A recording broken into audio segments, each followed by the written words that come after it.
За сайн байцгаана уу? За тэгээ бүгдээрээ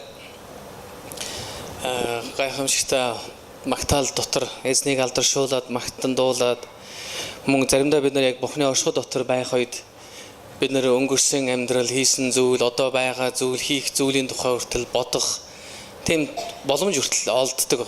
Тэгээ бид нар яаж Бурхантай хамт алхах вэ? Яаж Бурхантай хамт үйлчлэх вэ? Бурхан надаас яг юу хүсэж байгаа бол би Бурхан зориулж яг юу үлдэх ёстой? Бурхан намайг юуны төлөө бэлдсэн? Би яг юу өнөөдөр түн зориулсан алхаж байгаа вэ гэх мэт маш олон зүйлийг боддог. Тэгээ магадгүй би бас та нар тийм бодоод бүгдээрээ их чимээг байгаа болов уу гэж бодлоо. Сайн байцгаана уу? Сайн байна уу? Энэ үгийг сонсох ямар их удаан юм ярив. За тэгээд маннасаа бангаасамны да. За та нарын заримтай чи урд нь уулзж ирсэн баг. Заримтай чи би анх удаа энд таарлаж байгаа. Зарим чинь фэйсбүүкээр дамжуулаад бол хальт молт бол мэдээд байгаа. Тэгээ фэйсбүүк гэж нэг гайхалтай зүйл байна тийм үү? Хэрэгтэй юм шиг хэрэггүй юм шиг тийм үү? Заримдаа би сая нэг хэсэг он гараад deactivate хийгээд фэйсбүүк тэгсэн сүүлдээ зарим хүмүүс санаа зовоод намайг хайсан байлаа шүү дээ. Энэ Батуул хайччихва. Тэгээд тухайн үед нь би бас гадагшаа тусчаа явтаараа миний утас холбогдохгүй байгаа таарсан. За энэ бүр болохоо байлаа шүү. Утас нь холбогдохгүй, фэйсбүүк нь ч байхгүй. Амь цэрүүн байна уу юу болсон бэ мэдээд тэгэж энэ. Тэгээд манай ангийн нэг хүүхэд надлаа уцтаад 10 жилийн. Тэгээд би байна амь цэрүүн байгаа гэсэн чинь за тэгээд эргүүлээд фэйсбүүк дээр тавьсан байсан гэсэн. Батуул амьд байна гэж. Тэгээд одоо фэйсбүүк хэрэглэхэ болгоул ер нь бол баг энэ хороог орчлоо гэж үзгээд байж таа чи. За энэ удаа би гэр бүлээрээ амарч яваа. Тэгээд уул нь энэ бүтэн сөдөр зөвөр энэ та нартай хамт нийлээд ингээ та нарын дунд суугаад энэ эзний үгийг дамжуулахыг сонсоод ингээ суух юмсан гэж бодож байв. Гэтэл ариун бол тоостер Монголд яг явахын өмнөх өдөр надлаа уцтаад за юу яагараа манай сүмдэр очиод үг дамжуулаарай гэдгсэн байгаа. Тэгээд өнөөдөр бас урилгыг хүлээж аваад ирсэндээ маш их баяртай байна. Тэгээ намайг хүлээж авсан та нарт баярлалаа. Тэгээ манай гэр бүлийнхэн манд ард сууж байна. Тэгээ манай 3 хүү, 1 эхнэр маань сууж байна. За та нар алга тасч бас болно. За баярлалаа. За ингээд алдар бэлгүүн итгэл гэсэн 3 залуу манай эхнэр мөнхөлцөй гэдэг байгаа. Тэгээ та нар нэг зүйлийг бодож байна. Христ итгэгчдийн донд гадаад хэллэгүүд орж ирснээс хойш бидний нэг үндсэн яг монгол хэллэгүүд маань зарим зүйл нь устж үгүй болоод байгаа нь. Харамсалтай гэж хэлэхэд хайшаа юм. Тэгээд байх ёстой ч гэхэд хэлэхэд хайшаа юм тийм. Яагаад тэгэхээр монголчууд бид нар юу гэж ярьдаг вэ гэхээр манай эхнэр гэж танилцуулдаг байгаа. Сүүлийн үеийн христ итгэгч хүүхдүүд залууч юу гэж танилцуулж байна? Миний эхнэр гэж танилцуулдаг болсон байна. Яа энэ гадаад хэлний нөлөөл яваад байна л да. Тийм. Тэгэхээр уул нь яг би зүг буруу хэлгэсэнгөө зүгээр монголчууд бид нар ерөөсөө аливаа зүйл дээр манай тэгсэн мөртлөө машин дээр миний машин хэлчихэд байгаа шүү. Эхнэр хүүхдүүд дээр болохоор манай хүүхдүүд, манай эхнэр явснаа машин дээр миний машин гэж шүү. Эдийн сонирхолтой шиг гэн тэ хэрчүүд ирнэ. Тэгээ саяхан би бас хэсэг найзтайгаа энэ тухай ярьж илаа. Тэгээд нэг маань болохоор ингээд гэр бүлээ танилцуулсан миний эхнэр гээл. Яг нь миний эхнэр гэдэг үг чинь юунаас үүсэл англи хэлнээс болоод монголчуудад хэрэглэгдэдэг шүү дээ. Ялангуяа христ итгэгчдийн дунд тийм my wife гэдэг тийм яг тэр санаасаа миний эхнэр. За би эндээс та юу хэлсэн бэ гэхээр өнөөдөр бид манай бидний Бурхны өмнө ирсэн байна гэсэн. Бурхныг бид нар харахтаа, Бурханд итгэхдээ миний Бурхан гэж итгэдэг. Тэгээ бид Бурхны үгийг уншиж, үгийг хүлээж авахдаа миний эзэн надад хандаж хэллээ гэж үздэг. Тэгээ Бурхны бидэнд өгсөн хайрыг бодохдоо манай эзэн бусдыг хайрлаарай гэж өгсөн гэж бид нар боддог гэсэн. Тэгээ бид нар Есүсийн тухай гэрчлэхдээ энэ бол бидний Бурхан байх ёстой гэдгийг бид нар хүмүүс гэрчилдэг гэсэн юм байна. Тийм учраас андаг түн. Хэрвээ та Есүс Христ итгэсэн бол та хувьчилсан итгэл байгаа гэдэг бүү мартаа. Бурхан хувьчилснаар таны амьдралд ирсэн. Бурхан таны Бурхан. Амен. Та түүнд итгэсэн. Бурхан яг таны төлөө загламаас овлог нас барсан. Тэр таны төлөө үхлийг ялан дийлсэн. Тэр таны төлөө дахин амьс. Халелуя.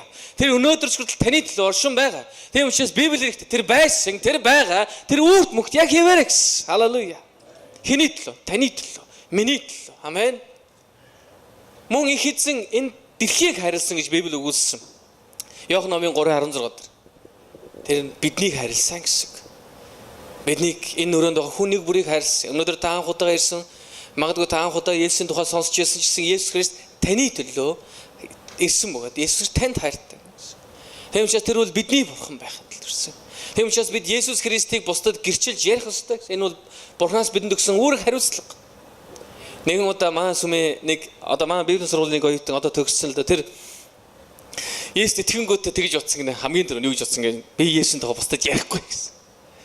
Яагаад тэгэхээр Есүс итгэсэн чинь үнэхээр гоё байсан гэнэ. Итгээд залбирсны дараа амар тайван гэрэл маш их баяр хөөртэй болол. Тэгээд цуглаанд явсан олон сайхан хүмүүсийн дунд ороод үнэхээр сэтгэл санаа өндөр байсан. Тэгээд хамгийн түрүүнд юу гэж бодгдсон гэхээр ангийнхаа нөө нийлдэггүй охтуудыг бодсон гэдэг тэдэрт явсан Есүсийн тухай ярихгүй гэж бодсон гэнэ. Тэд нар ийм гоё юм мэдэх ирэхгүй хүмүүс гэж бодсон гэнэ. Харин эзэн өнөөдөр өөрийнхөө үгийг, өөрийнхөө биеийг, өөрийнхөө цусыг бидний төлөө урсгахдаа бинийг зөвхөн Есүс Христ хувьчилсан гэдгсэн итгэлээр зөвхөн энэ миний бурхан байгаад байхасаа энэ бидний бурхан байж. Энэ манай эзэн байгаасаа. Бид нар газар сайгүй. Бид нар хаач явсан Есүс Христийн үгийг, түүний хайрыг бид нар тунхаглах хэрэгтэй юм аа. Халелуя. Ямар нэгэн зүйл дээр мань санал хэлж байгаа юм байвал амен гэж хэлэхгүй юу? Би өнөөдөр гэхдээ энэ сэдвээр ярихсангүй зүгээр яг энэ танхимд орж ирээд та бүхнийг бас саяны оршил хэсгээрээ бас урамшуулахыг хүслээ. Би тийм мартаарай. Бурхан бол таны бурхан мөн. Гэхдээ тэр бидэнд хайртай. Тэр бол манай эзэн гэдэг бити мартаарай. Амен. Тийм учраас Есүсийн үгийг бусдад хэлж, Есүсийн хайрыг бусдад гэрчлээрэй гэсэн. Өнөөдөр би та бүхнээ Бурханд өөрийгөө бүрэн зориул гэсэн сэдвээр оюун сэдвэр гарч байгаа болгосон гараагүй юм. Бурханд өөрийгөө бүрэн зориул гэсэн сэдвэр та нартай үг хуваалцсан. Шастрийн дэд номын 16:9 ингэж хэлсэн байна. Учир нь өөрт нь бүрэн зориулсан зүрх сэтгэлтэй хүмүүст хүчтэй дэмжлэг болохоор эзний мэлмий дэлхий даяар хойш урагшаа хэрэн явдаг юм а гэж хэлсэн байна. Хаашаа гинөө? Хойш урагшаа. Тэгээд дараа нь юу гэхээр дараагийн өгүүлбэрт нь болохоор жоохон хэцүү өгүүлбэр байгаа. Дараагийн өгүүлбэр гэж хэлсэн мэхээр гэтээ чи надад найдаг учраас чиний амьдралын чинь төгсгөлийн мөч хүртэл авчлаарай. Төгсгөлийн мөч хүртэл яах болно гэсэн бэлээ? Чи дайн тулаантай байх болно гэсэн. Энэ Асан хаанд хандж ирсэн байна. Юудан хаан Асан гэж хаанд хандж ирсэн байна. Асан хаан анх хаан болохдоо маш их бурханлаг хүн байсан байна. Тэр бурханд маш итгэмжтэй байсан байгаа. Тэр бурханы төлөө тэр бүх хуурам шүтэнүүдийг устгасан байгаа. Тэр бурханд үнэхээр бүрэн зүрх сэтгэлээрээ найдаж ирсэн байна. Түүнийг сонсоо түүнийг бурханлаг зан чанарыг харангуйтаа Израилийн хаан тулсаас хүмүүс Асан хаан дээр хүртэл хурж ирж ирсэн байна. Ягаад гэвэл түүний бурханлаг тэр бурханд хайртай байдлыг харсан. Харин яг энэ 16 дугаар бүлэг дээр юуны тухай гарсан бэ гэхээр Израильчүүдийн эсрэг, Евдэчүүдийн эсрэг босч байгаа тэр армийн тухай сонссон. Тэр армийг сонсоод эренгүүтээ Асан хаан зүрхэндээ юу бодсон гэж би бол дийлэхгүй лавтай. Тийм учраас өөртөө хамаг гид хөрөнгөө аваад яг өөр хаанаас тусламж гуйх ёстой гэсэн. Харин үүнийг сонссон бурхан энийг хэлсэн баг. Өөрийнхөө иш үзүүлэгчээр дамжуулж. Тэр иш үзүүлэгч хурж юу гэж хэлсэн бэ гэхээр Асан чи бурхан найдсангүй гэсэн баг. Инээс үе олон зэрэгтэй Ибсчүүдийг болон бусдыг Эдовчүүдийг чи ялахад бурхан чамтай. Харин чи бурхан найдсангүй. Одоо амьдралын чинь төгсгөл хүртэл чи дайн дажинтай байх бол. Тэгэд яг энэ ишлэл байгаа. Учир нь өөрт нь бүрэн зориулсан зүрх сэтгэлтэй хүмүүст хүчтэй дэмжлэг болохоор эзний мэлмий дэлхий даяар хойш урагшаа яад гэсэн байна. Хэрэн явдаг юм аа гэсэн. Бурхан бидний зүрх сэтгэлийг харж яддаг гэсэн. Бид амаараа юу ч ярьж болно. Бид амаараа хэрхэн бурханд хайртай гэж ярьж болно, бас хайргүйж гэж ярьж болно. Бид нар бурханд итгэлээж гэж болно, итгэхгүй гэж хэлж болно гэсэн. Харин их эзэн өөрийнхөө үгэнд хэлэхдээ би намайг бүрэн зүрх сэтгэлээрээ надад өөрийгөө зориулсан хүмүүсийг би хайдаг юм а гэсэн. Заримдаа бидний ам зүрх сэтгэл хоёр маань өөр байгаад байдаг. Бид нар амаараа заримдаа бурханд халелуя, амен гэж хэлээд байгаа мөртлөө зүрх сэтгэл дотор маш том асуултын тэмдэг тавьсан байдаг. Одоо яах вэ? Одоо яах вэ? Харин эзэнт та өөрийгөө бүрэн зориул. Хэрвээ та өөрийгөө бурханд бүрэн зориулах юм бол бурханы мэлмий зөвхөн таныг хараад зогсохгүй. Бурханы мотор таны амьдралд орж ирэх болно гэсэн үг. Та бурханд өөрийгөө бүрэн зориулж байна уу? Бүгдээ өөрөөсөө асуухгүй. Өөрлөгөө зааж хагаад би бурханд өөрийгөө бүрэн зориулж байгаа юу? Бурханд өөрийгөө бүрэн зориулах гэдэг нь яг ямар утгатай байдаг вэ? Өнөөдөр та нэм гарын цуглаанд ирж байгаа учраас бурханд та өөрийгөө бүрэн зориулсан гэж та бодож байна уу? Та дэрэгд байгаанаас асуу да. Та өөрийгөө энд сууж байгаагаар өөрийгөө бүрэн зориулж байгаа тэр гэж бодоод байна уу үгүй юу?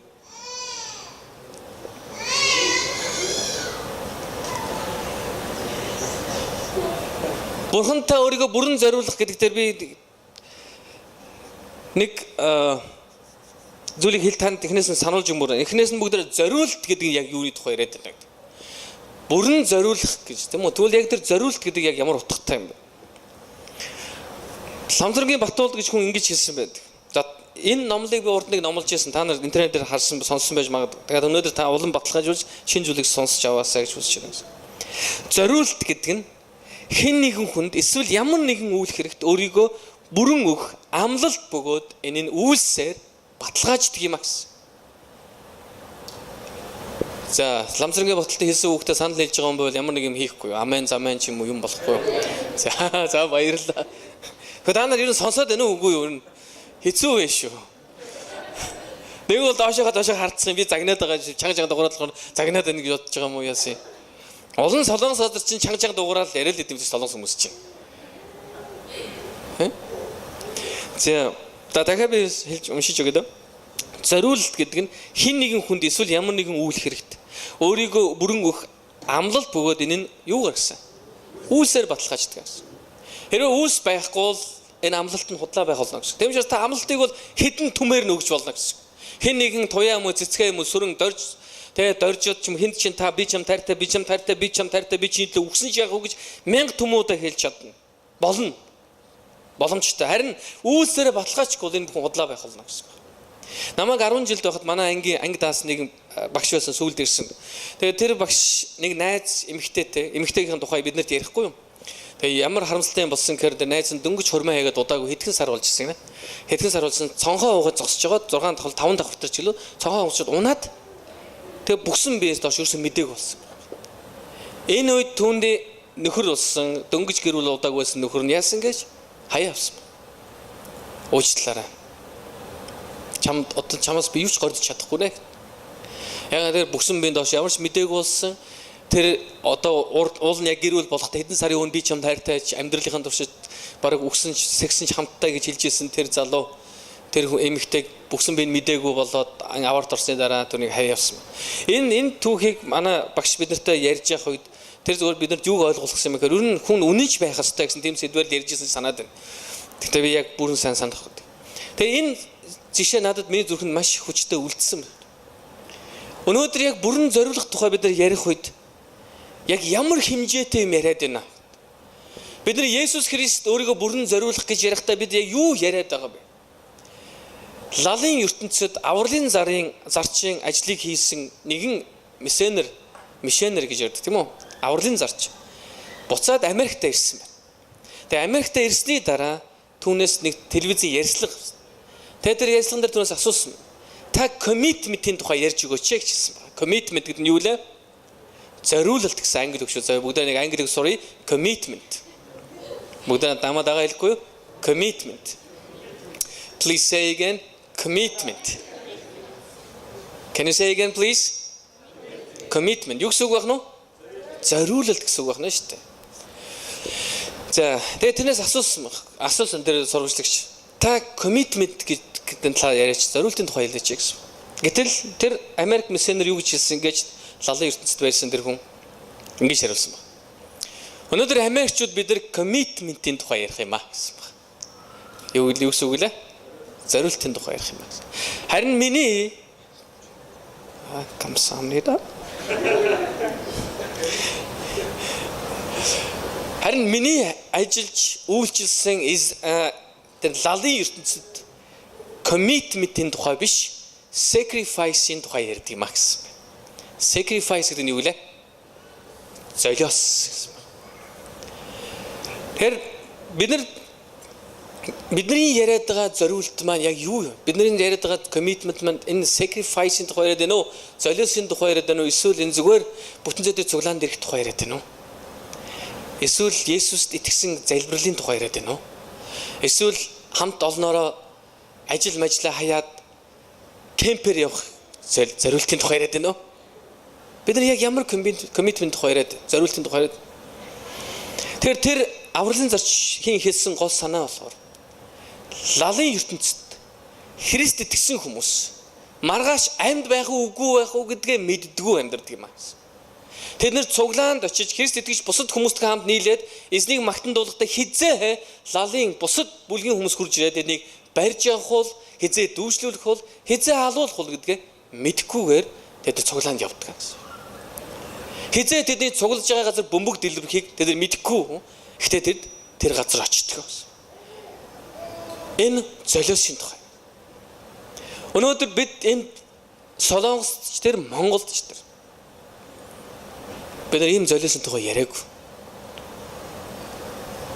Харин өнөөдөр ихэдсэн бидэнд сануулж байгаа зүйл та нар өөрийгөө бүрэн зориулаач гэж хэлсэн энэ үгийг бид нар сонсохдоо бид нар яг бүрэн зориулах тухай л бид нар ярих хэрэгтэй гэсэн. Бүгдээр дэгд байгаа найзтай их чухал өгүүлбэр хэлэхгүй.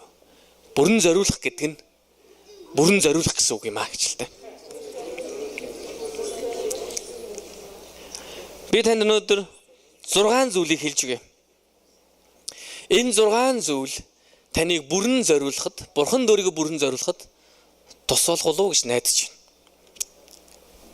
Нэгдүгээрт хэрвээ та Бурханд өөрийгөө бүрэн зориулахыг хүсэж байгаа бол нэгдүгээрт залбиралд өөрийгөө зориул. Цаг гаргаж залбир. Амен. Цаг гаргаж залбир. Тэрс цаг хайж битгий залбир. Өнөөдөр хүмүүс цаг гэдэг завгүй хагаад энэ залбирнаа. Айл уулзалтгараас чи залбирсан би залбирсан. Залбирлгүй яадаг ёстой. Залбирх гоё штэ л гэдэг. Хизээ залбирх харин тийм ээ завтай болохоор хэлнэ. Таг.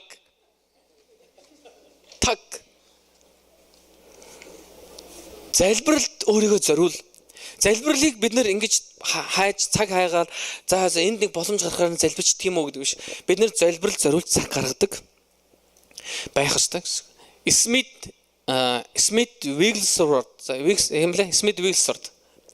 Смит Вигглсворт нэр жоо юу хэлээд байна. За ямарсан англи номлогч байгаа. Энэ хүн одоо байхгүй л дээ. Смит Вигглсворт гэж. Энэ хүнээр дамжуулж их эзэн үйлчлэлээр нь дамжуулж юу хийсэн гэж 14 өгсөнийг амьдуулж ирсэн байгаа. Бодиттой түүх байна. Гайхалтай. Энэ 1800 оны 1900 оны ихэнх үед амьдарч ирсэн баг. Ингээд энэ Смит Вигглсворт гэдэг хүний тухай тэрний хамт үйлчилж ирсэн нэг дагалдагч нар нь юу гэж хэлдэг байсан бэ гэж хэлж ирсэн бэхээр Смит ах цаг 30 минут залбирахгүйгээр цаг 30 минут юусоо байж чаддаг гэсэн баг. Ойлгосноо? Давид дахиад хэлж өгөө тий. Смит ах яадаг нөө? Цаг 30 минут залбирахгүйгээр цаг 30 минут юусоо байж чаддаг гэсэн.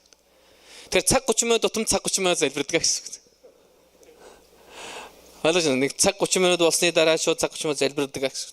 Дахиад цаг 30 минут залбирд болсны дараа цаг 30 минут Библи уншдаг байсан багтаа. Тэгээд цаг 30 минут залбирдаг гэсэн. За мэдгүй яг би хажууд нь байгаа юм шиг.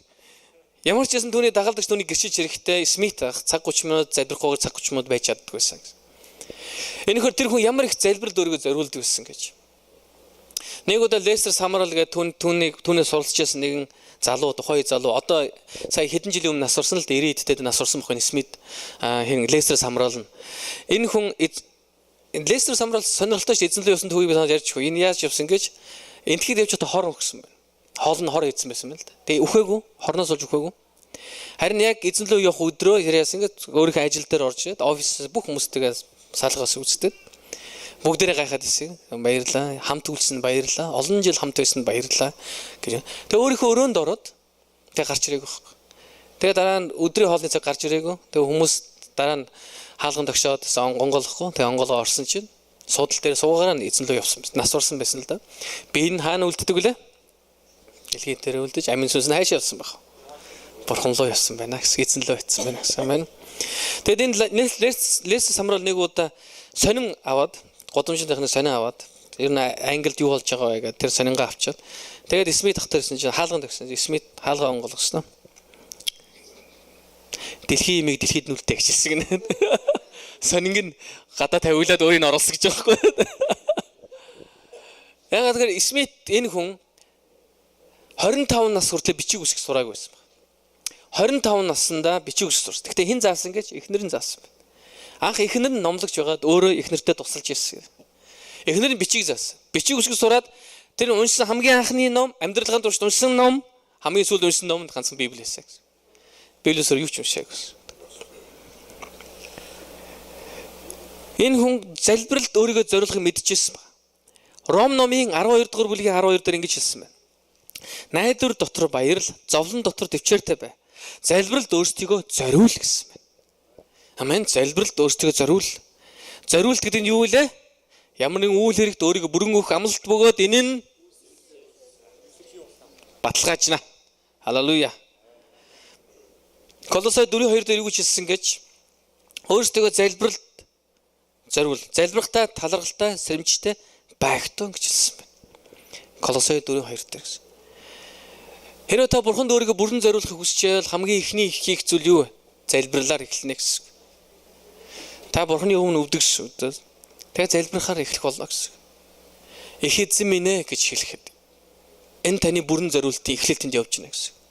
Эзэн минь та намайг сонсооч. Эзэн минь та миний зүрхэнд хүслийг биелүүлж өгөөч.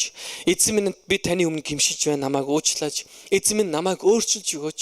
Эзэн минь өнөөдөр дахин таны дотор ариун зөв амьдрах хүч чадал, мэрэгүүхэн өгөөч. Энэ залбирлаас эхлэх болно гэсэн. Хоёрдугаарт нь бурхантай өөрийгөө бүрэн зориулахыг хүсэж байгаа хоёрдугаарт нь бурханы үгийг тунхаглахад өөрийгөө зориул. Бурханы үгийг тунхаглах. Цагт болж байгаа үлээ уучлаарай. 2:54 мөн үү? Би хэдэд дуусах ёстой байлаа. За одоо гэдгээс мэдээд авчихгүй болсон.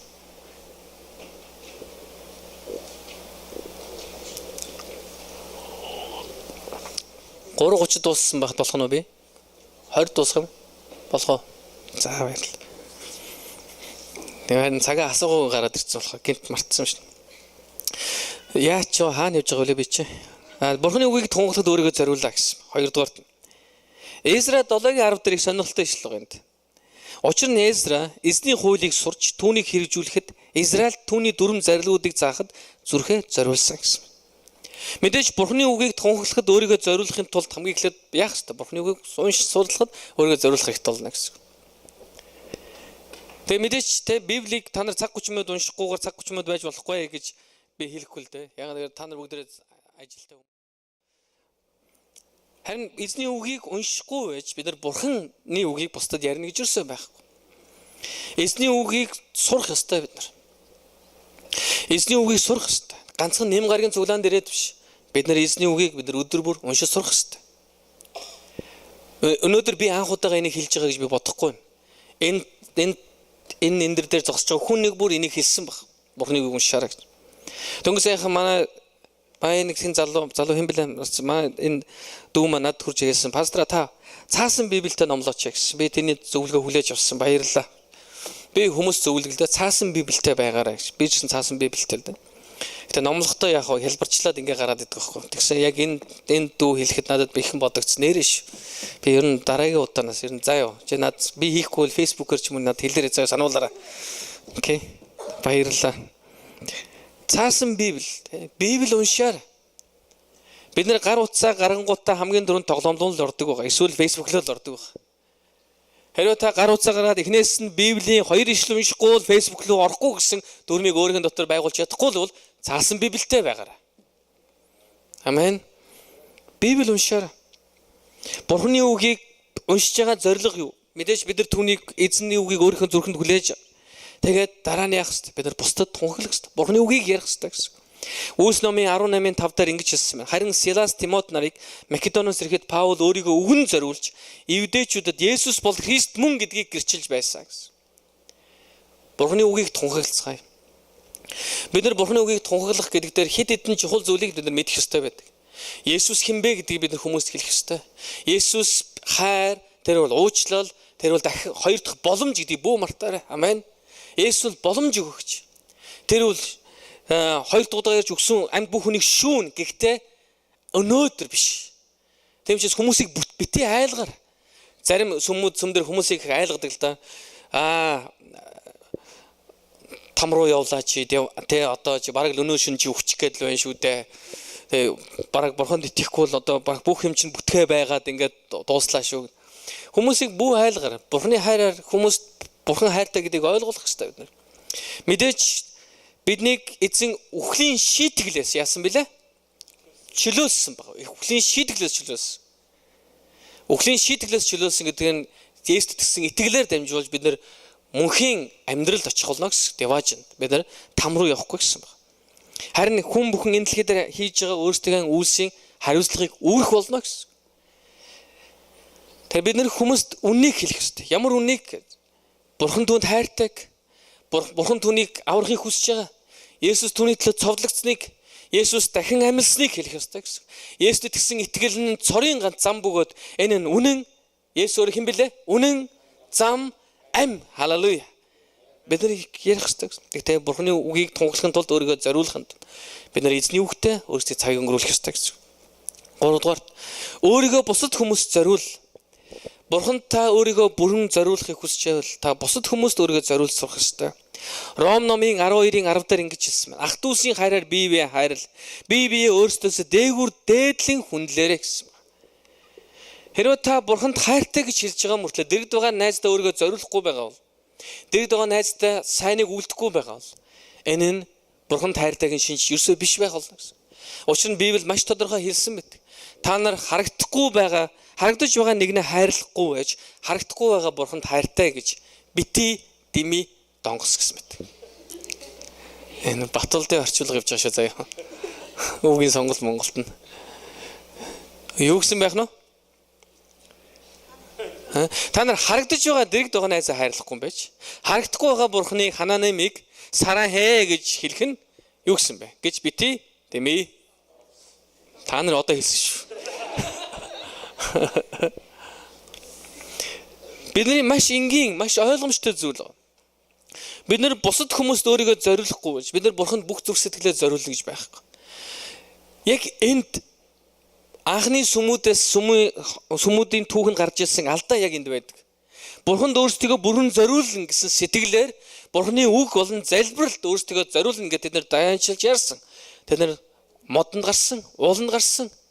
Тэд нар зөвхөн ирчүүдээрээ байж ямар ч эмэгтэй хүнийг харах юм бол садар самуун дуруу татах учраас эмэгтэй хүн байхгүй зөвхөн ирчүүтэй байр гэж явсан. Энэ нь муу зүйл бий болсон. Нэрш энэ муу зүйлийг авчирсан. Тэд нар бодитойгоор хүмүүсийг хайрлах, хүмүүст туслах тэр тусламж, тэр үйл ажиллагаанд оролцож чадахгүй болсон гэсэн. Тэд нар зөвхөн бүлэг хүмүүс бий болж харин энэ бүлэг хүмүүс нь өөрсдөө дэлхийгээс тусгаарлаж байгаа гэдэг нэрийн доор харин ч тэд бурханлаг бус амьдралыг тэд бий болгосон байдаг. Тэгээ та бусдад өөрийгөө зориулахын тулд хоёр зүйлийг ерөөсөө ийм хоёр категори байдаг гэдэг бити мартар. Энэ хоёр зүйл байдаг бидний амьдралд. Нэг нь гэр бүл, нэг нь бусад хүмүүс гэж байдаг. Бид нэр бусдад өөрийгөө зориулах гэдэг нь бид нар гэр бүлдээ зориулах хэрэгтэй. Тэгээ бусдад зориулах хэрэгтэй гэсэн. Бид нар гэр бүлдээ зориулж чадахгүй байгаа зүйлийг бид нар бусад хүмүүсийн төлөө зориулах гэдэг нь энэ үргэлж хуурамч байх болно гэсэн. Хэрвээ та гэр бүлдээ гаргаж чадсан зүйл байгаа бол та бусдын төлөө гаргана гэдэг нь энэ бодит байх болно гэсэн. Манай монголчуудын маань нэг алдаа ч юм уу тийм өөрсдийн онцлог байдаг гэсэн. Бусад хүмүүст болохоор хийгээд байдаг мөртлөө гэр бүлдээ хийж байна. Нэхнэр уур нураас манай энэ мангар хар юм айлцсан тийм үү. Эсвэл тэ янз бүрийн магаалт өөр хүүхдүүдээ ч хүртэл чи тэр доржийн хүүхдийг харчи тэр туяаг хар танаа ангийн тэр цэцгийг харчи л гэдэг. Гэсэн мөртлөө өөр хүмүүст болохоор галста хайсан дол штэ. Апранжал гэдэг. Апранжал гэдэг. Мани могоо гэдэг. Өөрийнхөө хүүхдүүд чи юу яасан чааш хүн ирчээд байна чинь. Бид нэг гэр бүл гэдэг бол бидний зориулах ёстой эхний зүрхэн бид нар гэр бүл зориулах ёстой өөрсдөө. Тэгээ бид нар бусдад зориулах ёстой гэсэн. Энэ бурхны хүсэл мөн. Тийм учраас хэрвээ та бурханд өөрийгөө бүрэн зориулахыг хүсэж байгаа бол та нэгдүгээрт нь яах ёстой? Залбирал өөрийгөө зориул. Хоёрдугаарт нь бурхны үгийг тунхаглахад өөрийгөө зориул. Гуравдугаарт нь бусад хүмүүст өөрийгөө зориул. Гэр бүлд өөрийгөө зориул. Гэр бүлд өөрийгөө зориул. Амен. Бусад хүмүүстэй өөрийнхөө амьдралыг хуваалц. Бид биеийнхээ төлөө бүтээгдсэн. Та дэрэгд байгаа найздаа хэлэхгүй би таны төлөө бүтээгдсэн гэж. Тэгэнгүүт битээ ингээд за хаста яг тийм баха хаста гэр зүрх хүн байхгүй шин ингээд. Бид нар биеийн хөндлөө бүтээгдсэн. Хүн хүнээр дутдаг. Тэгээ манай монголчууд бидний хувьд нэг хараал болсон үг байгаа ш тийм үү? Энэ бол баг хараал. Энэ үг бол хараалтай үг. Би чамаар дутахгүй. Ер нь энэ үгний эсрэг би их тэмцэл хийдэг танаас зарим мэдчихэж байна. Би чамаар дутахгүй. Тэ баг үнэн сэтгэлээсээ хэлээд байгаа юм биш үү тэр чинь. Энэ мөр газрын гавар ороосоо. Тэгээд тун удалгүй юу ч болоогүй шиг заримдаа сууж илдэг тий. Бид нар хүмүүс биеийнээр дутдаг. Бид нар хамттай. Өнөөдөр Галил Монгол чуулган олон жил болж би Галил Монгол чуулганд хамгийн анх ирсэн өдрөө санах гэж оролдъё доо. Онжоо.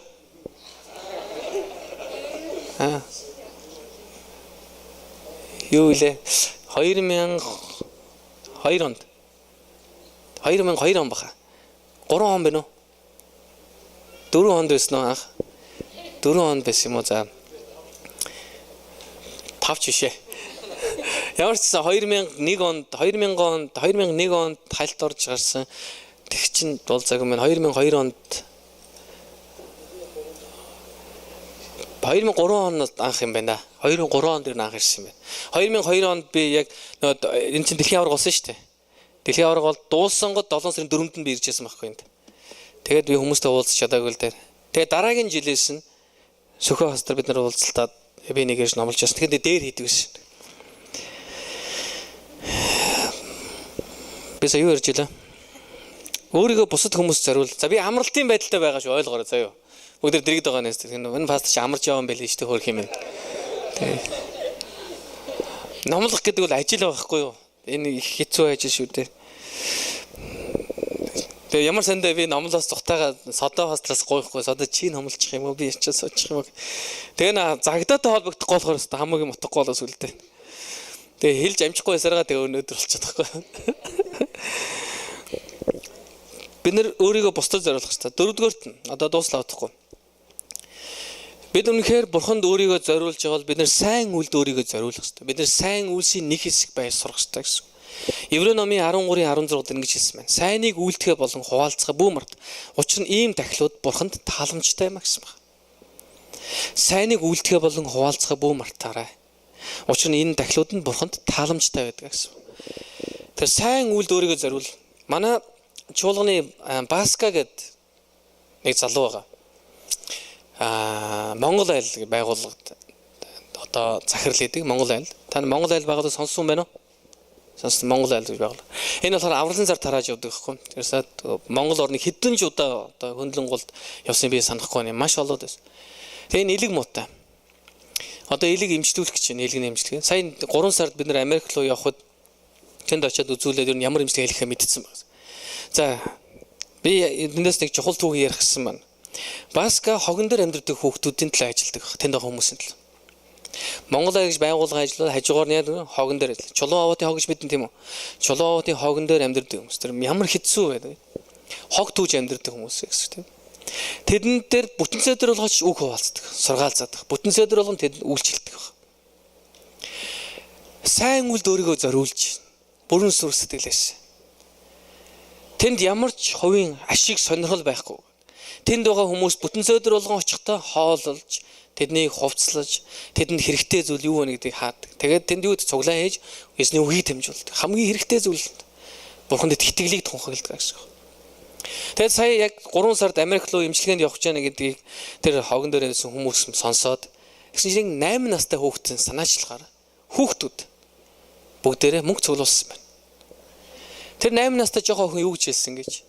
Баска ах минь бидэнд хэрэгтэй шүү дээ. Энэ хүн амьд байх нь бидэнд хэрэгтэй. Энэ хүнийг бурхан бидэнд өгсөн шүү дээ. Бүгдээрээ Баска ахыг аварцгаая гэсэн. Ингээд тэд нэр хог мог тушаагаад баахан осон мөнгө төгрөг нийлүүлж ийм шар тороор дүүрэн мөнгө өгсөн гинэ. Дандаа 10-ын төгрөг 5-ын 20-ын төгрөг 50. Тэгээ Баскад өгсөн. Тэгээ Баскаг яг нэг бүтэн хамгийн сүүлийн явхаас өмнө бүтэн зэдрийг их үед нь Баска ахыгаа бид нэр тэний төлөө залбирсан гинэ. Баскаг төлөө залбираад тэгээ бид нэр бас та сайн эмчлүүлээд эрүүл болоод ирээрэй гэж бид нар мөнгө цуглуулсан юм байна. Тэр тор дөрвөн мөнгө хэд байсан гэж 100,000 төгрөг гэсэн баг. Тэд нэр 100,000 төгрөгийг цуглуулад өгсөн баг. Яагаад Баска ийм гайхалтай түүхийн гэрч болсон юм бэ? Яагаад гэвэл тэр сайн үйл төгрөгийг бүрэн зориулсан учраас. Яагаад гэвэл тэр бурханд хайртай учраас. Амен. Бид нар хүмүүсийн түүхийг ярьж биш. Бид нар өөрсдийнхөө түүхийг яриулж амьдрах цаг ирж байна гэдэгт маань. Бид нар энэ тэнд нэг тэгсэн гэж байна, энд нэг тэгсэн гэж байна биш. Бид нар Галил монголчууд тэгсэн гэж байна гэсэн түүхийг ярих хэрэгтэй гэсэн. Бид нар хэрхэн сайн үйл үйлдсэн, хэрхэн хүмүүс болзолгүй хайраар тусалсныг бид нар ярих хэрэгтэй гэсэн. Амьд өгсөн бид нар 2000 хэдэн оноос ч үлээ 5 оноос ч үлээ 6 оноос бид нар хайрын 1000 бэлэг гэж маяг хийж гисэн ба. Хийгээд удаагүй 2 дахь 3 дахь жилд дээр NHK-гээс хүртэл сэтгүүлч төрүүлж ирсэн ба. Монголын нэг христийн сүмийнхэн 1000 бэлгийн баяр гэж хэлээд христийн мэлсэн баяраар бэлэг орон гэргүү бэлэг авах боломжгүй хүмүүс хараад гисэн гэсэн урж ирсэн ба. Тэгээд тэнд сурчлага аваа явсан ба. Тэд яаж мэдсэн юунаас л бид нар телевиз радиогоор өөрсдөө сурчилдаг тийм хүмүүс биш ээ. Манай сүмд ярьдаг зарим нэгэн улс төрчийн тийм одоо сонирхолтой хүмүүс юу гэж хэлдэг гэж дандаа пастра энийгээ телевизээр яриач пастра энийгээ зарлуулаач тэрийг телевиз дуудаач гэх. Тэгэхээр үгүй бид нар тийм биш те. Библи юу гэж хэлсэн бэлээ? Баруун гарч нөхөд зүүн гартаа бити мэдэг дээр гэсэн чинь санаж байна уу? Амен. Хүмүүс мэддэг. Бид нар хинт чилээг харин тэд нар мэдсэн. Тэр олж ирээд, хурж ирээд, ярьцлага аваад бид нар асуусан. Монголчуудын төлөө ажилладаг сүм байна.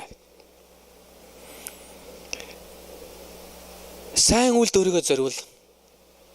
Та нар одоо өөрсөнд байгаа боломжоос чинь илүү их боломж байгаа гэдэг бити мартаар. Амен. Дэрэгд байгаа найзтай хэлэхгүй танд илүү боломж байгаа гэж. Илүү их боломж байгаа. Өнөөдөр бид нар өөрсдийнхөө боломжийг харж чадахгүй байгаа учир шалтгаан юу байдаг гэж бид нар өөрсдийнхөө асуудлыг хэтэрхийг хараад байдаг учраас. Та асуудлаа хараад байх тусам асуудал чинь томроо л юм гэсэн. Эксэн хоёр ялгаатай юм би танд хэлж байгаа. За энийг бити бичиж аваарай зүгээр хоёр. Хөлбөмбөгийн бөмбөгийг заяа. Яг зогсож байгаа бөмбөгөө удаан хараалга туссан бөмбөг улам жижигрээд таны хөлөнд яг зогтох бэлэн болдог байхгүй. Бөмбөгийг удаан харж болно шүү. Харин асуудлаа хараад байх тусам улам томроо л гэдэг байхгүй.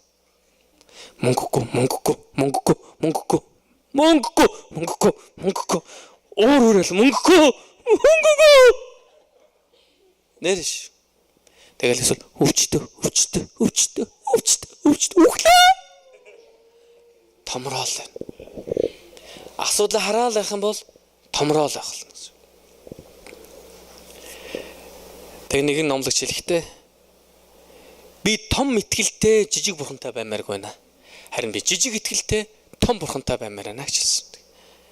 Бидэнд жижигхэн итгэл байх юм бол бидний бурхан бидний өмнө байгаа бүх асуудлаас том гэдгийг бид нар мэдэх болно гэсэн. Амен. Таны асуудал бол жижигхэн гэж хэлжтэй хажууд байгаа юм даа. Жижигхэн. За. Гой хэлээч. Жижигхэн. Та нар яг энэ дэнд очиод мөн жижиг гар гэж хэлдэг шүү дээ. Яг тэр юугаар асуудал нэгсэн жижигхэн. Бидний асуудал бол юу вэ? Шира, ань жижигхэн. Энэ миний гүр яах юм бэ тийм үстэй. Асуудал юусээ биш шүү. Тэгэхээр та сайныг үйлдэх тухай бодох үед та бурханд өөрийгөө бүрэн зориулж байгаагаа мэдэх болно гэсэн. Тэр Ламсаргийн Батбол өнөөдөр өглөө өчтөр орой Twitter дээр нэг юм бичсэн байсан. Та нар олж харсан уу? Тэр юу гэж бичсэн бэ гэхээр хүн амьдралдаа 3 зүйл амжилтанд хүрэх юм бол бахархалтай гэсэн. Нэг нь юу лээ? Сайн хань байх. Хоёрдугаарт нь хүүхдүүдтэй сайн зан чанар өвлүүлэх. Гуравдугаарт нь бусдад туслах юмтай байх гэсэн. Бид нар үргэлж туслах юмтай байдаг. Өгье гэвэл биш. Монголчууд Исаяо өгье гэвэл ганцаасаа. Өгье гэвэл ганцаасаа үсттэй. Амен. Та нарт өгмөр бол ганцаас. Та нар тэр нэг онгоо биш яг бос явдал да. Наашин зүрхний зай биш бүхсний зай байхгүй гэсэн үгийг санаж байгаа ч тийм. Та нар сонссон байна уу нэг? За сонсоогүй хүмүүс гараа өгдөө. Би танаар хэлээд гээ сонсоогүй нэг юм байна. За хэлээд гээ. Ингэсэн байхгүй кемпт яваад кемпээс буцаа ирж ирсэн. Тэгсэн чинь тэр автобус сууж ирсэн олон залууч сууж ирсэн л. Тэгээ хамгийн хойдол дээр нэг хідэн залуу сууж байхаар нэг залуу суух гээд асуусан юм л. Жохон шахалчлаа суучлаа гэсэн нөгөө. За багтахгүй гэдэгсэн. Тэгсэн нөгөө харж ирсэн. Наан чинь бүхсний зай биш зүрхний зай алгаа гэжсэн байна. Ойлгосноо. Үргэлж боломж байдаг. Та сайн үйлдэл хийх, сайн үйл хийж бусдад туслах үргэлж боломж байгаа. Тийм учраас хаана зүрхний зай байна, тэнд бүхсний зай үргэлж байдгаа гэсэн. Амен. За энэ түүхтэй бодож яриараа. За юу. Тэгэхгүй нөө яг бидний ярьж байгаа суугаар ойлгохгүй хүмүүстэй очингуудаа зүрхний зай биш бүхсний зай алгамалга яриад байгаа юм бол хүмүүс ойлгохгүй шүү. Энэ яасан бүхс мөхс яриад байгаа энэ ямар хачин намтан байг бодно шүү. За юу. Одоо хийс чи ингээ сүм зулаанд явдаг байж чинь балаа хаагүй гэж шүү. За. Энэ түүхээ мэддэг те адил чугамтайгаа хүмүүс ярина шүү тийм үү. Юу лээ бид нар юу гэж ярьж байгаа лээ? Ойлгосон тийм үү? Тийм. Зүрхний зай байгаа газар бүхсний зай үргэлж байдаг гэсэн. Зүрхний зай байхгүй л тэнд бүхсний зай байхгүй гэсэн. Тэгснэ боломж байхгүй гэсэн. Хэрвээ та бурханд өөрийгөө бүрэн зориулах хүсч байвал сайн үлд. Өөрийгөө зориул. Өөрт байгаа боломжийг олж харах таа гэсэн. Нэрш өөрт байгаа боломжийг олж харах таа. Хэрвээ та өөрт байгаа боломжийг олж харж чадахгүй байгаа бол ямар асуудал болдог ямар асуудлаас болдог гэж та өөрийнхөө асуудалд хитрхийг анхаарч байгаа учраас та хитрхийг өөрийнхөө асуудал анхаарч болохгүй байх, мэдэхгүй байх, чадахгүй байх, байхгүй байх, өгөхгүй байх, авахгүй байх, явуулахгүй байх, ирэхгүй байх болох дандаа энэ үгнүүд та өөртөө хэлж байгаа учраас үргэлж боломж байдаг. 5 дугаарт надад дууслаа 2 зүйл хэлээд дууслаа. Чуулганы үйлчлэлд өөрийгөө зориул. Хэрвээ та бурханд өөрийгөө бүрэн зориулах хүсч байвал чуулганы үйлчлэлд өөрийгөө зориул. Өнөөдөр энэ манай Магдалины залуучууд гайхалтай сайхан байлаа. Манай угтагч залуучууд бас орж ирэхээр мэдлэл мэдээллийн хуудсыг тараагаал сайхан байлаа. Мөн эсэм бүлгийн удирдагч нар энд байгаа гэж би бодож байна. Байгаа юу? Эсэм бүлэг удирж байгаа юм байгаа юу? Баггүй. Эсэм бүлэг байгаа юу? Баггүй юу? Эсэм бүлэг бараг байгаа? Өөр систем шилжсэн үү? За. Тэр системдээ тэгвэл сайн үйлчлэлээ хийгцгээгээрэй. 1-р Коринт номын 16-гийн 15 дээр ингэж хэлсэн байна.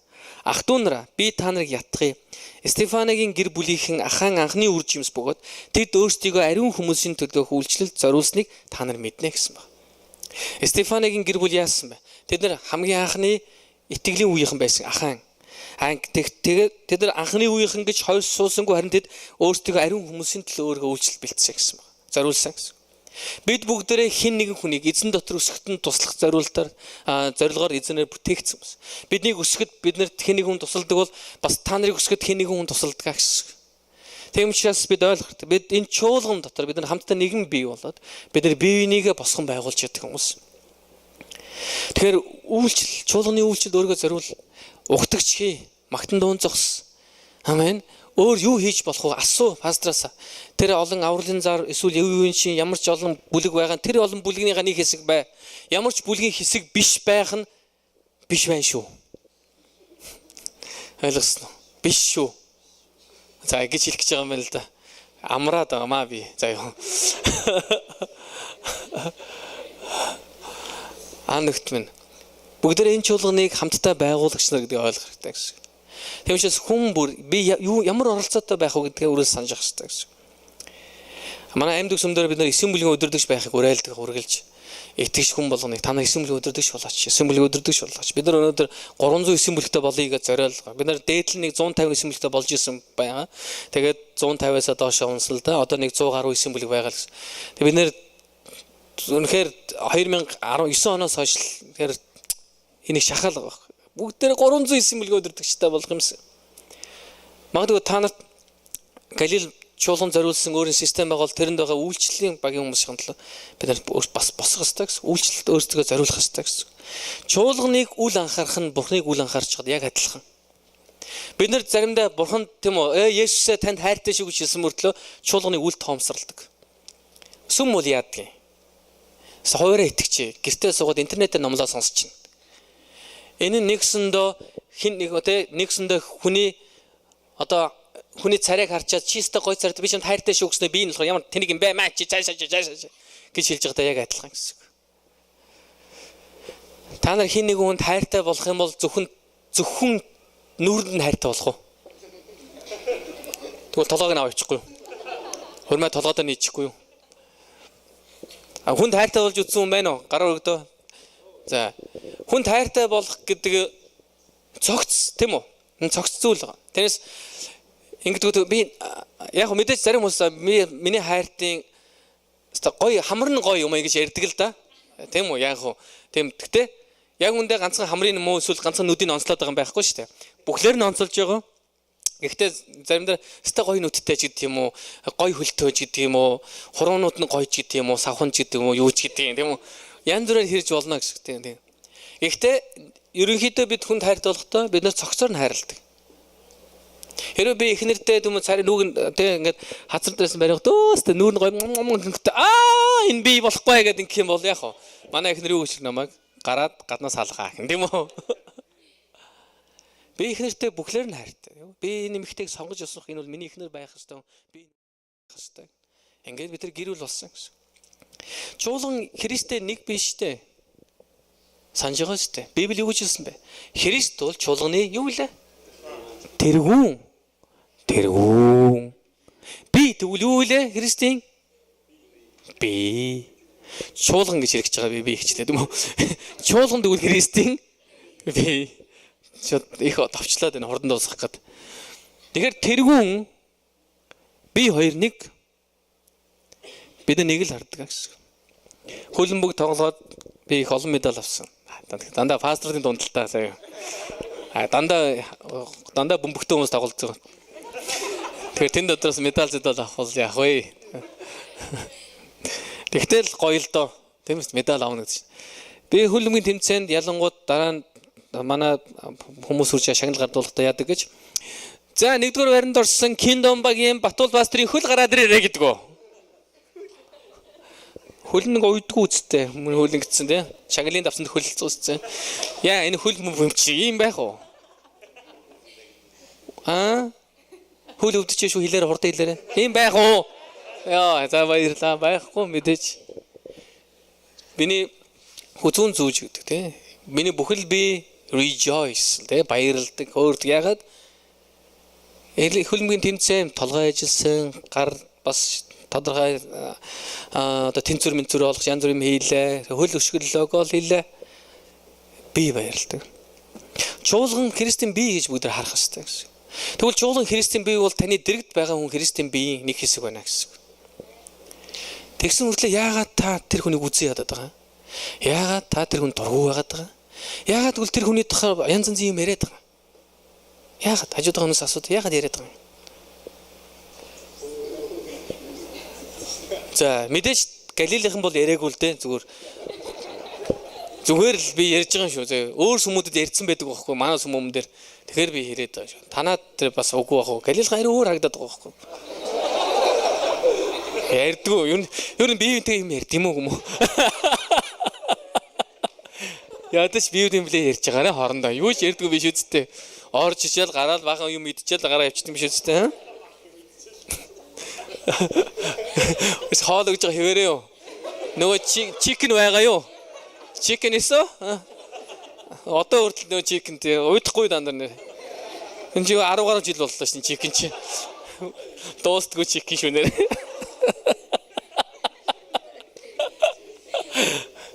Би Галилейд ах ирсэн чик ийдсэн дараа нь ирсэн чикл ийдсэн дараа нь чикл ийдсэн дараа нь чикл ийдсэн одоо ч бас чикл. Цаашдаас чикл идэх юм шигтэй. Чуулганы үйлчлэл өөрийгөө зориул. Тийм учраас бид нэгэн бие учраас бид нэг сэтгэлээр энэ чуулганы төлөө сэтгэл зүрхээ зориулах хэрэгтэй гэсэн. Хамгийн сүүлд нь 6-ад нь дууслаа. Өргөлд өөрийгөө зориулаарай. Та бурханд бүрэн өөрийгөө зориулах хүсэж байвал өргөлд өөрийгөө зориулаарай. Өргөл бүгд өргөл гэж хэлэхгүй юу? Жохон сүрсэлдэггүй хэлээд байна уу? Ер нь бол та нар өөрсдөө хэр өргөдөг гэж бодож байна. Зүгээр өөртөө би ингээд амаараа ингээд сайн муу гэд ингэж хэлэхгүй шүү. Заа зүгээр дотроо өөртөө хариулаарай заа. Та өөрийгөө хэр өргөдөг гэж. Та 11-д өмнөш байдаг. Та өргөл 11-гээ та авчирдаг. 2-р Коринт номын 9-р бүлэг дээр хэлсэн байдаг те 6-7 дээр. Тэгэхээр ийм байна. Хармыг тарьдаг хүн хармыг хураана. Өгөөмрөөр тарьдаг хүн өгөөмрөөр хураана. Хүн бүр зүрхэндээ шийдсэнчлэн хармгүйгээр албадлаг бусаа өгөхтөн. Учир нь бурхан баяртайгаар өгөгчийг хайрладаг юм а гэсэн баг. Бурхан хэнийг хайрладаг гэсэн?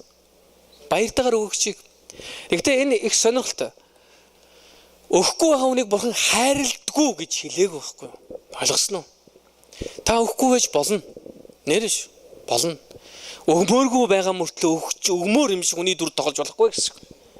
Харин тэгэд тоглох юм бол дэмий юм байгааз яагаад тэгэхээр бурхан албадлагаар бус харин баяр хөөр төр өгөгчийг хайрладаг юм а гэж хэлсэн шүү дээ. Тэгм учраас бид бурханд өгөх зүрх сэтгэлтэй байгаад бурханд өгөх үед бурхан баярладаг, бурхан биднийг хайрладаг гэсэн. Бид бурханд өгөхгүй байх үед ч бурхан биднийг хайрладаг л да. Харин үүндээ бид бурханд өргөж байгаа учир шалтгаан юу гэхээр эзнээс бидний амьдралд өгсөн бүхий л нэгүсэл ерөөл бүхэнд бид талархсан сэтгэлээр бид түүний өргөөг байгуулахын төлөө өргөдөг гэсэн. Тэнгэрийн хаанчлалд мөнгөгүй болчоод бидний өргөлийг авах гэдэг юм. Нэг өдөр бурхнаас мессеж ирлээ гэд ариун бол тоостор яригуд ханарт. Эдийн засгийн хямрал болж энэ дээр манайхан илүү өрцгөө гэж хэлж байгааг та сонсноо. Та нар Библи унших юм бол юу гэж хэлсэн бэ гэвэл Тэнгэрийн улсын шалан хүртэл бишээ зам нь хүртэл алт гэсэн байдаг. Алтан зам дээр явах болно гэсэн. Амен. Тэгвэл хэрвээ үнэхээр бурханд өргөл хэрэггүй бол яагаад Библи биднийг өхийг заадаг юм бэ? Өргөлийн холбоотой хэд хэдэн чухал зүйлийг танд хэлж өгье. Нэгдүгээрт мэдээж өөх гэдэг нь бурхан таалагддаг. Хоёрдугаарт өөх гэдэг нь биднийг бурханы хаанчлалын нэг хэсэг болгодог гэсэн. Гуравдугаарт өөх гэдэг нь биднийг төлөвшүүлдэг юм а гэсэн. Төлөвшүүлдэг. Дөрөвдүгээрт нь өөх бол итгэлийн илэрхийлэл байдаг гэсэн. Тийм учраас бид өргөдөг. Манай сүмийн өргөл багасчаас үе байдаг. 10-аад жилийн өмнө баг тийм шиг санаж байна. Тэгээ би өргөл яга багасаад байгаа юм бол доо гэд нэг удаа найз пасторуудтай хамт юм ярьжсэн асуусан. Тэд нар надад юу зөвлөсөн гэж Батулдоо өргөл бол итгэлтэй шууд холбоотой гэж хэлсэн байхгүй. Тэгээ би тэнд ойлгосон. Тэрийг урд би зөндөө сонсч ирсэн мөртлөө яг тулж ирээд туулж гараад хүн мэддэг юм байна. Тэгээ би хэлсэн. Тэгээ би сүм дээр хурж ирээ яасан. Өг гэж заасан. Үгүй. Итгэл. Тэгэл би нэгсэг чинь баахал итгэлийн амьд итгэл ямар итгэл чөлөөл баахал итгэлийн номлол тэр Петригч усны мандалд өрнж явуулаад хэд явуулаад баахал үтсэн шүү. Тэгээ хүмүүс тэндээс итгэл авч ирсэн. Нэр бурханд итгэв. Хүмүүс итгэл өсөд ирэх үед өргөл өсдөг. Өргөл их байна гэдэг нь чуулганы үйл ажиллагаа сайн. Чуулган үйл ажиллагаа сайн байна гэдэг нь энэ дэлхийд энэ ялзарч буй нийгэмд бид нар яахан бурханы хайрыг болон бурханы сайн мэдээг тунхаглах болно гэсэн. Бүгд өргөдөг байцгаая. Үнэхээр сэтгэлээс өргөцгөө. Өргөлд харамч бүү байгаарай. Өөх гэдэг бол бурхан таалагддаг гэдэг би танд дахин сануулъя. Бүгд хамт босцгоё. За би яг 4 минутын өмнө дуусгалаа шүү. Одоо энэ 4 минутанд хэдүүлээ нэг залбираах гэдэг хөө. За би танд 6 зүйлийг хэллээ. Тэгээ бурханд бүрэн зориулахын тулд бурханд өөрийгөө бүрэн зориулах гэдэг дээр би зориулт гэж юу вэ гэдэг тухай би танд хэлсэн байгаа тийм. Ламсрагийн Батуул гэж хүний хэлсний дагуу зориулт гэдэг нь юу вэ? Тэр хүн юу гэж хэлсэн бэлээ? Зориулт гэдэг бол зориулт гэдэг нь хэн нэгэн хүнд эсвэл ямар нэгэн үйл хэрэгт өөрийгөө бүрэн өгөх амлалт бөгөөд энэ үйлсээр баталгааждаг юм а гэсэн. Жохон урт болсон ч гэсэн ерөнхийдөө ерөн санаа юм шүү. Зориулт гэдэг бол хэн нэгэн хүнд эсвэл ямар нэгэн үйл хэрэгт өөрийгөө өгнө гэсэн амлалт. Тэгээ энэ амлалт таны үйлсээр баталгаачих болно гэсэн. Тэгмээс танаас ямар үйлс гарах ёстой гэж залбиралд өөрийгөө зориулах. Бурхны үгийг тунхаглахад өөрийгөө зориул. Өөрийгөө бусад хүмүүст зориул. Өөрийнхөө амьдралыг бусдад хуваалцаарай. Сайн үйлд өөрийгөө зориул. Бусдын сайн сайхны төлөө ажиллаж үйлчлээрэй. Чуулганы үйлчлэлд өөрийгөө зориул. Өргөлд өөрийгөө зориулаарай гэсэн. Энэ 6 зүйл нь таны зүрх сэтгэл Бурханд өөрийгөө бүрэн зориулж байгааг илтгэх болно гэсэн. Тийм учраас энэгээр та өөрийгөө шалгаж болно. Чөлөөт та гэртээ очиод энэ 6 зүйлийг бичээд би яг энийг хийж байгаа. Би үнэхээр залбирж байгаа юу? Би танарт нэг чухал юм хэлж юмар. Хүмүүстэй өөрийгөө харьцуулах нь заримдаа биднийг зориултын маань итгэлийн амьдрал юм жоох унгаагаад байдаг. Тэр тэгээд хахад би тэгж чадахгүй байна. Энэ ингээд хахад би ингэхгүй байна. Гэлээд. Хүмүүстэй битээ харьцуул. Эхнээс нь та өөртөө тавьсан стандарт хэмжүүрийг гаргаж Библийн дагуу өөрийнхөө хэмжүүрийг тавихад би яг ийм юм баймаар байна. Би ийм баймаар байна. Ойлгож байна. Яг л Библиэд хэлсний дагуу би ийм хүн баймаар байна. Тэрнээс би туяа шиг дорж шиг сүрэн шиг баймаар байна биш. Би ийм баймаар байна. Библи намайг ийм байгаасаа гэж үссэн. Би хайрладаг, уучладаг, залбирдаг, авралын зар тараадаг, өргөдөг ийм хүн баймаар байна. Ийм байхын тулд би 1-10 оноо тавья. Би өөрөө хаана байна гэвэл би хайрлаж байгаа юу? Би бусдыг хайрлаж байгаа. Би үнэхээр гэр бүлдээ өөрийгөө зориулж байгаа юу? Би бусдад өөрийгөө зориулж байгаа. 1-10 оноо. Би хаана явж байна? Өөрийгөө дүгнэх хэрэгтэй. Бид нэр өөрийгөө дүгнэх завгүйгээр амьдрдаг. Тэгэл өөрсдөө бодоод байгаа бодлоо заримдаа зөв гэж бодоол байдаг. Заримдаа бид нар бодож байгаа бодлоо цаасан дээр буулгах үед ямар буруу юм бодож байгаагаа бид нар харж чаддаг ш. Тийм учраас би тань зөвлөе. Цаасан дээр буулгаарай. Өөрийгөө бусдад харьцуулж биш, харин Библиэл дээрх итгэлийн хүн байхын тулд ямар байх вэ гэдгийг өөрөө олж бичээрэй. Тэгээ тэрний дагуу өөрийгөө өсөг. Би хэрвээ үнэхээр хайрлах чадахгүй би хайрлахын тулд яах вэ? Би өргөж чадахгүй өргөхийн тулд би яах вэ? Амен. Би залбирч чадахгүй залбирдаг болохын тулд би яах вэ? Тэр би нөө Эсвит ах шиг цаг 30 залбирахгүйгээр цаг 30 болж чаддгүйгээл цаг 37 та байман залбираалсан цаг 37 ингээ гүүгээд ах вэ? Харин би яаж залбирах хэвтэй? Би залбирлыг яг юу гэж тооцох хэвтэй миний амьдралд. Бүгд хам залбирцгаая. Эзний өмнөрөө гуйцгаая. Их эзэн би өөрийгөө танд бүрэн зориулъя. Эзэн минь танд өөрийгөө бүрэн зориулсан хүмүүсийн төлөө таны мэлмий хойш урагш явдаг. Эзэн минь та надад дэмжлэг болохоор явж байгаа. Библи хэлсэн Бурхан дэмжлэг болохоор гэж хэлсэн. Амен. Бурхан өөр зүрх сэтгэлээ бүрэн зориулсан хүмүүсийг хайж эсвэл тэднийг харж гэж байна. Тэд нар тэнийг олоод яах вэ? Дэмжлэг болохоор гэсэн. Амен. Халелуя. Халелуя. Бүгд эзний өмнө залбир. Эзэн минь ээ, би өөрийгөө танд бүрэн зориулах үед та надад бүрэн дэмжлэг болдог учраас тандаа баярлалаа гэж бүгд залбирцгаая. Халелуя. Их эзэн минь танд баярлалаа.